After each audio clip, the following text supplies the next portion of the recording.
రాజస్థానీయుల ప్రధాన దైవము అయిన శ్యామ్ బాబా మందిరము మనము ఇప్పుడు చూస్తున్నాము. ఈ మందిరము వచ్చేసి కాచిగూడ రైల్వే స్టేషన్ ఎదురుగానే మనకు కనిపిస్తుంది. మన 2 తెలుగు రాష్ట్రాల్లో ఎన్నో దేవాలయాలు ఉన్నాయి, ఎన్నో దేవతామూర్తులు ఉన్నాయి.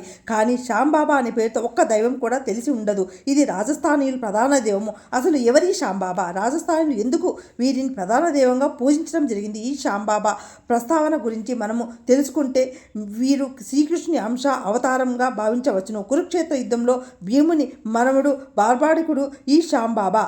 యుద్ధ సమయంలో కృష్ణుడి కోరిక మేరకు తను మరణించడం జరిగింది. కలియుగంలో శ్రీకృష్ణుడి నామం అయిన శ్యామ్ అనే పేరుతో జన్మించి శ్రీకృష్ణుడి పూజలు అందుకుంటున్నాడు. రాజస్థానీయులు ప్రధాన దైవంగా మారడం జరిగింది. ఈ ప్రదేశాన్ని మొదట వీరన్నగుట్టగా పిలుచుకునేవాళ్ళు. మందిరంలో శ్యాంబాబా విగ్రహం మనకు కనిపించదు. ఓన్లీ శిరస్సు మాత్రమే కనిపిస్తుంది. ఎందుకంటే కురుక్షేత్ర యుద్ధంలో శ్రీకృష్ణుడి కోరిక మేరకు ఆ బార్బాడికుడు శిరస్సు ఖండించడం జరిగింది.